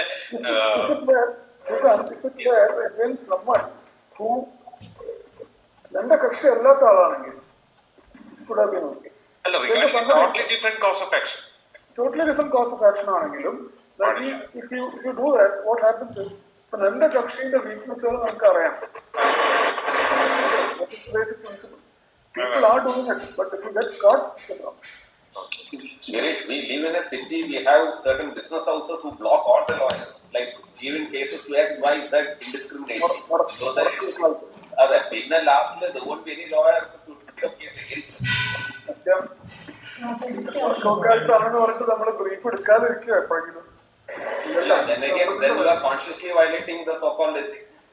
No, not consciously violating. It's a lawyer who you get a... Correct. See, top lawyers in a block ചെയ്ത് കഴിഞ്ഞാൽ കൊടുക്കുന്നത് കഴിഞ്ഞു, 10 പേരെ കഴിഞ്ഞാൽ കഴിഞ്ഞു. പിന്നെന്താ വെച്ചിട്ടുണ്ടെങ്കിൽ പിന്നെ nobody will take against that client. അത് അങ്ങനെ വരുന്ന സമയത്ത് ശ്രീകാന്തിന്റെ ക്വസ്റ്റ്യൻ വെരി പെർട്ടിനന്റ് ആണ്. എക്സാക്ട്ലി ഞാൻ പറഞ്ഞ സാധനം it has been going on for quite some time. കാരണം കുറെ ചെറിയ കേസുകളാണെങ്കിലും പെർട്ടിക്കുലർ ഒരു കമ്പനി ഈ കേസസ് ഡിസ്ട്രിബ്യൂട്ട് ചെയ്തിട്ട് ഒരു cream of lawyers കൊടുത്തു കഴിഞ്ഞിട്ടുണ്ടെങ്കിൽ they can be very sure that the case will not be defended by does not mean that the other persons are inefficient. അപ്പോൾ cream of lawyers എന്തായാലും they can be പഴയൊരു വക്കീൽ പറഞ്ഞ വഴി notice അയക്കാൻ 50,000 വേണം പറഞ്ഞ വഴി അതിന്റെ ഒരു കഥ കേട്ടത് 50,000 രൂപ വേണമെന്ന് പറഞ്ഞു ഒരു ചെറിയ നോട്ടീസ് അയക്കാൻ. കാരണം ഈ ന്യൂ ഈ നോട്ടീസ് കഴിച്ചു കഴിഞ്ഞാൽ അതിനപ്പുറത്തേക്ക് ക്ലെയിം കൊടുക്കാൻ പോകുന്നത് വേറെ വക്കീലാണ്. അതിന്റെ വളരെ ഒരു അഡ്വൈസ് ചോദിച്ച ഒരു വക്കീലുണ്ട്, നോട്ടീസ് അയക്കാൻ ഒരു വക്കീൽ, ക്ലെയിം കൊടുക്കാൻ വക്കീൽ, 3 ആൾക്കാരെ പക്ഷെ അത്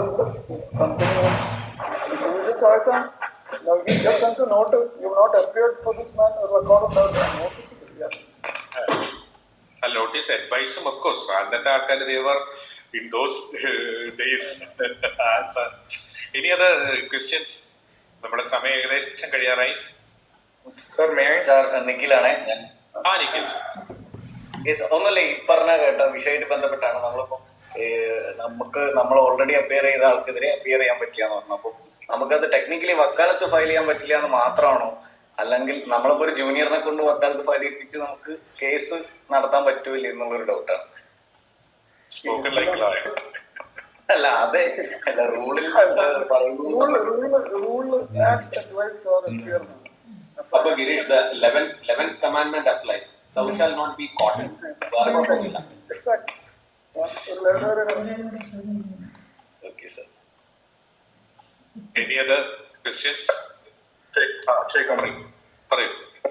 So may not be directly related to the topic, but still, I have 2 questions. 2 ചോദ്യങ്ങളാണുള്ളത്. അതിന്റെ first one is which has been faced for ages together. Sir സമയത്ത് ഉണ്ടായിരുന്നിരിക്കാം, ജൂനിയർ ആയിരുന്ന സമയത്ത് ഉണ്ടായിരുന്നിരിക്കും, പിന്നീട് ഉണ്ടായിരുന്നു, ഇപ്പോഴുണ്ട്. അതായത് there are certain judicial officers who are really prejudiced juniors. അതായത് ഒരു junior വന്നാൽ ശരിയാവില്ല, ജൂനിയർ പറഞ്ഞാൽ ശരിയാവില്ല, ഇവനൊന്നും പറയില്ല. ഇതിന്റെ അതില് there may not be a direct problem for the senior or the brief, but the problem is for the junior who is ambitious and who tries to do something. His spirits may go down. So what to do at that stage? That's my first question. Now the second question is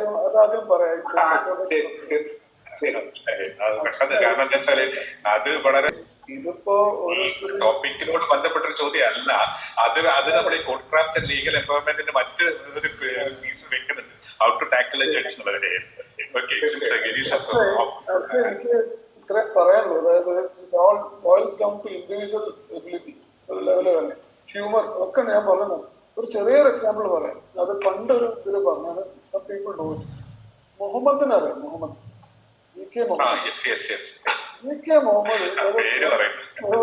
judge നമ്മുടെ കോഴിക്കോട്ടാണ്. ഇത്രയും difficult ആയ ഒരാള് അതിനോട് കയറിയ ചീത്താക്കണം, ഒരു രക്ഷയില്ല. അതിനകത്ത് everyone was squad in your stage. എന്നിട്ട് കയറേണ്ട സ്റ്റേജിലുള്ള സമയത്ത് we were all like that. You were all subject to great, for want of other words, brutality. അങ്ങനെ ഒരു കോടതിയാണ്. അങ്ങനെ അവിടെ പോവാനും എന്തെങ്കിലും പറയാനൊക്കെ we were all very scared. അപ്പൊ അന്ന് ആ സമയത്ത് മുഹമ്മദിനെ Manjeri junior. The client was, the witness was in the box, and the judge was very insistent that Muhammad cross-examine. Muhammad പലതും പറഞ്ഞു. സീനിയർ ഉച്ചയ്ക്ക് വരെ കുറച്ച് കഴിഞ്ഞിട്ട് വരെ അരമണിക്കൂർ കഴിഞ്ഞ് വരെ 10 മിനിറ്റ് കഴിഞ്ഞു ആക്ച്വലി ക്രോസ്-എക്സാമിൻ ചെയ്തിട്ടുണ്ട്. അവസാനം മുഹമ്മദ്, അതാണ് ഞാൻ പറഞ്ഞത്, വളരെ സീനിയർ ആവണമെന്നൊന്നുമില്ല.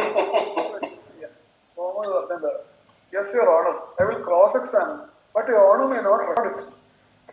അതിനപ്പുറം എന്താ പറയുന്നത്? കോടതി തിരിച്ചിട്ട് സമ്മതിക്കില്ല. These are things, techniques you have to develop on your own. അത്രേ. No one can teach you what to do in such circumstances.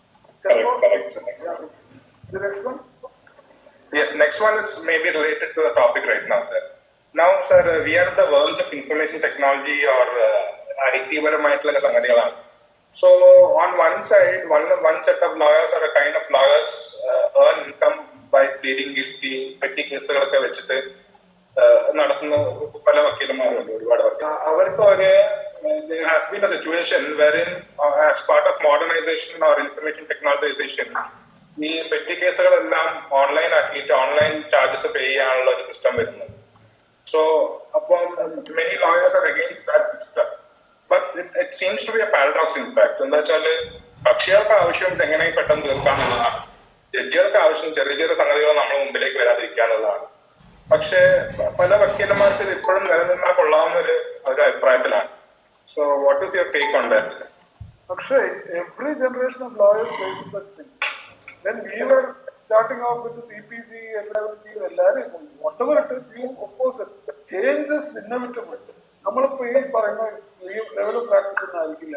പണ്ട് about 15 years ago, 20 years ago, arbitration acts ഒക്കെ വളരെ ഏതോ ഒരു ഉഗാണ്ടയിലുള്ള കേസ് വരെ നമുക്ക് തോന്നി. Now we are getting more and more familiar with it. Our times will change. Possible, the system will try to ensure that the lawyers do not play a role. That is standard ആയിട്ടുള്ള സംഗതിയാണ്. Everywhere, everyone tries to ease out the lawyers. Laws are made where lawyers are totally excluded from the firm. The lawyer എങ്ങനെയെങ്കിലും ഇരുന്നിട്ട് മറ്റേ computer കൂടെ തീർത്താലും there will be some other field which all these lawyers will be able to explore.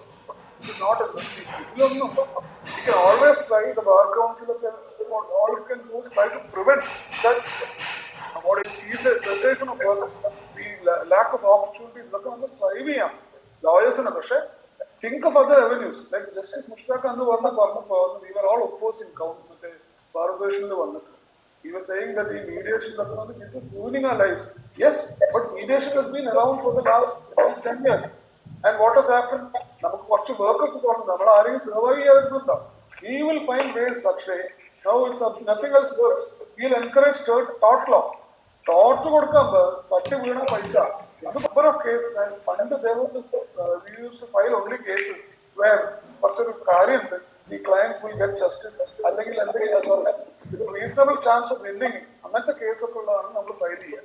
ഇപ്പൊ what do you care about it? You file any case. Some mediator will settle it. That is how lawyers operate. Ultimately, whether there's any merit in the case or whatever, it will be settled in mediation. Law എന്തിനായാലും ആവശ്യമില്ല. So lawyers will survive. So all these things which affect lawyers will ultimately have no effect. We will somehow survive. അപ്പൊ അതില് ഒരു കാര്യം, പണ്ടത്തെ നമ്മുടെ CPC അമെന്റ്മെന്റിന്റെ സമയത്ത് ഞാനടക്കം അതിനോട് എതിർത്ത ഒരാളാണ്. കാരണം ജൂനിയർ വക്കീലന്മാർക്ക് ചീഫ് എടുക്കാൻ ഉള്ള ചാൻസ് അങ്ങ് പോയി എഫിഡവിറ്റ് വരുമ്പോൾ. പക്ഷെ ഇപ്പൊ എന്തായി, എഫിഡവിറ്റ് ഡ്രാഫ്റ്റ് ചെയ്യാൻ ജൂനിയർ വക്കീലന്മാർ പഠിക്കാനുണ്ട്. സോ അത് ചേഞ്ച് ചെയ്യാം. പക്ഷെ അത് സാധാരണ ജൂനിയർ വക്കീലന്മാർ ആദ്യം കോടതിയിൽ പോയിട്ട് ഒരു എക്സാമിനേഷൻ നടത്തുന്ന chief examination is a relatively simple civil suit. That was taken away by the amendment in CPC. But subsequently, as Girish said, the lawyer tried and found out new avenues. നമ്മുടെ സമയം ഏകദേശം കഴിയാറായി. വേറെ ആർക്കെങ്കിലും ടോപ്പിക്കിനോട് related ആയിട്ടുള്ള എന്തെങ്കിലും ഒന്ന് ചോദിക്കാനുണ്ടെങ്കിൽ otherwise we go for the concluding section. വേറെ ആരെങ്കിലും ഉണ്ടോ എന്തെങ്കിലും ടോപ്പിക്കിനോട് റിലേറ്റഡ് ആയിട്ട് ചോദിക്കാനുണ്ടെങ്കിൽ? ഗിരീഷ്, ഇത് ചാർജ് എടുത്തതിന് ശേഷം ഏതെങ്കിലും ഡിസിപ്ലിനറി ആക്ഷൻ എടുക്കണ്ടോ? I have had to punish just 3. ബാക്കി ഇന്റേണൽ പേർജിംഗ് മെക്കാനിസം ഇൻഎഫിഷ്യന്റ് ആയതിനെ കൊണ്ടാണ് ലിറ്റിഗേഷൻ കൂടുന്നതെന്നാണ് സാധാരണ മെഡിക്കൽ കൗൺസിലിന്റെ ഡെന്റൽ കൗൺസിലിനോട് പറയാറുള്ളത്. It may apply to become a bar council also because basically, Shyam, such things are basically financial misappropriation. വേറൊന്നുമില്ല. ബാക്കിയുള്ള ഇതിലൊന്നും അധികമൊന്നും വരാറില്ല. അക്ഷയന്റെ ക്ലയന്റിന്റെ പൈസ വെച്ചിട്ട് നമ്മൾ സ്ലിപ്പറി ഹാൻഡ്സ് അതിന് മാത്രമേ പ്രശ്നം വരാറില്ല. മോസ്റ്റ് ലോയേഴ്സ് ബാക്കിയൊന്നും വലിയ പ്രശ്നം കുറേയൊക്കെ ഫ്രിവലസ് കംപ്ലൈൻസ് ആണ്. ഒരു സംശയമില്ലായിരുന്നു. then why don't except for teaching in the pre-law classes economy or economics ഇപ്പം നമ്മൾ AOR എക്സാം എഴുതുക അല്ലെങ്കിൽ വേറെ എന്തെങ്കിലും ചെയ്യുകയാണെങ്കിൽ how to handle accounts different accounts client account lawyer account court account എന്നുള്ള അത് നമ്മൾ ആരെങ്കിലും പഠിപ്പിച്ചു കൊടുക്കുന്നില്ല അക്കൗണ്ടൻസി ഏതാ ജനറൽ ലോ ഓഫ് അക്കൗണ്ടൻസിയാ പഠിപ്പിക്കുന്നത് അത് പഠിപ്പിച്ച് എന്ത് Not to No. I'm talking about the syllabus available for the advocate on record exams. Supreme Court la നിങ്ങൾ import ചെയ്തിട്ടുണ്ടെന്ന് ചോദിക്കുന്നു. അതിലെന്താ അക്കൗണ്ടൻസി? അതിൽ കൃത്യമായിട്ട് how to handle the accounts പറഞ്ഞിട്ട് സാധനം തന്നെ ഉണ്ട്. അതായത് ക്ലയന്റ് അക്കൗണ്ട് വേറെ കോർട്ട് ഫീസ് അക്കൗണ്ട് വേറെ. You cannot put into one and pull it into the other one. Everything has to be maintain separately. Even tax വരെ. Okay, ഇപ്പോഴത്തെ കുട്ടികൾക്ക് ഉണ്ടെന്ന് എനിക്ക് തോന്നുന്നു. ഐ തിങ്ക് എന്റെ മോള് പറഞ്ഞിരുന്നു എക്കണോമിക്സ് അക്കൗണ്ടൻസ് പഠിക്കുന്നത്. ഐ ഡോണ്ട് നോ ശ്യാം പറഞ്ഞ മാതിരിയാണ്. Okay, that's A topic for discussion. വേറെ ആർക്കെങ്കിലും ക്വസ്റ്റ്യൻ ഇനി ഫർദർ ക്വസ്റ്റ്യൻസ് ഇല്ലെങ്കിൽ നമുക്ക് വൈൻഡപ്പ് ചെയ്താലോ?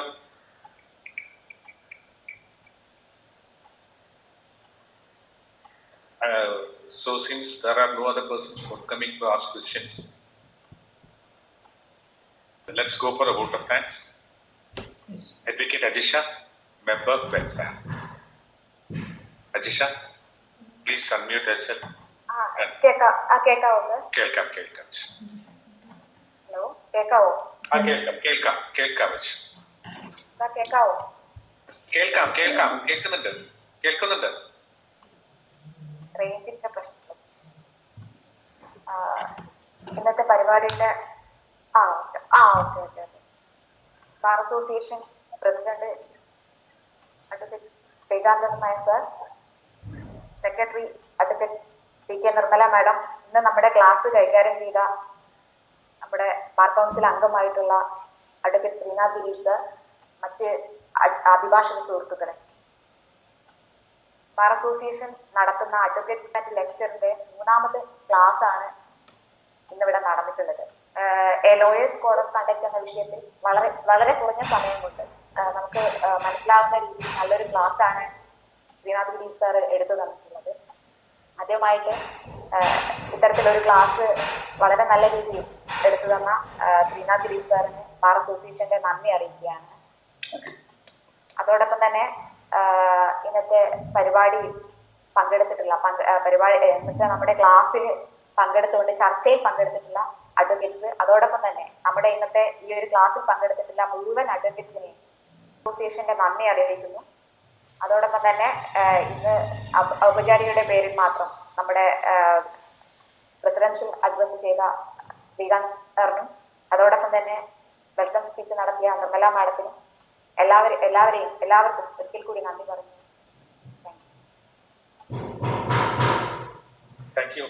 Thank you. I think we'll wind up the meeting. Thank you. It was a wonderful session, Girish. Thank you. I don't think anyone will have any other opinion. Thank you. Thank you, sir. Thank you.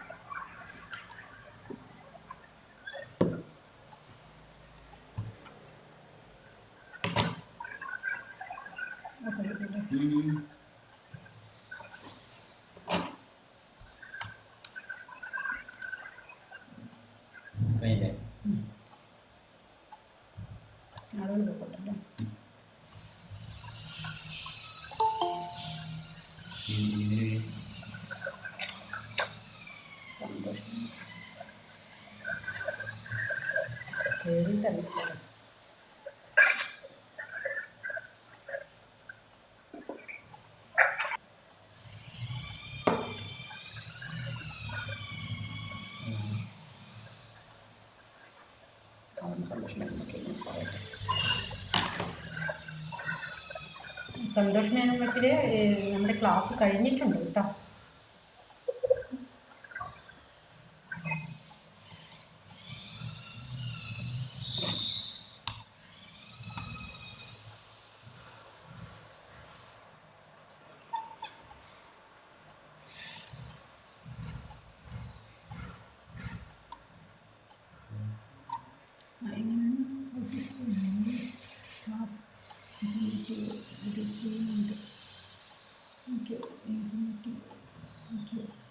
Thanks to Girish.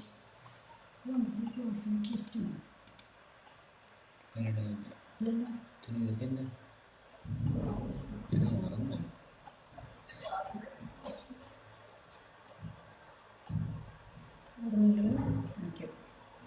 കളഞ്ഞില്ലേ ഞാൻ remove ചെയ്യട്ടെ ഇങ്ങനെ remove ചെയ്യട്ടെ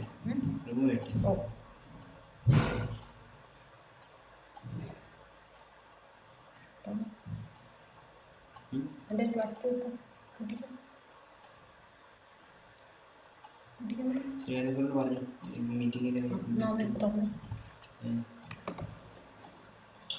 ഏതായാലും നല്ല class ആയിരുന്നു.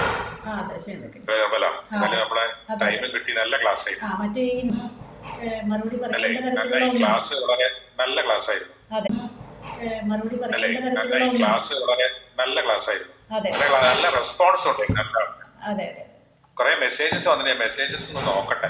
നോക്കിയിരുന്നു, അതിലൊന്നും മറുപടി പറയേണ്ടതായിട്ടുള്ളൊന്നുമില്ല. കുറെ ആൾക്കാർ മെസ്സേജ് ചെയ്തിട്ടുണ്ട്. Anjana Digil thank you, DK thank you all. Sapna Srigar,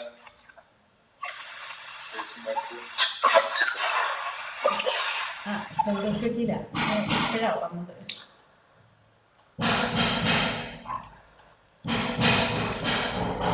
ഒരു മറുപടി പറയാം. ഇതിപ്പോ എന്തായാലും നമുക്ക് നമ്മുടെ സ്ട്രീമിംഗ് 1 hour ഉള്ളൂ. അല്ല, സ്ട്രീമിംഗ് 1 മണിക്കൂറേ ഉള്ളൂ.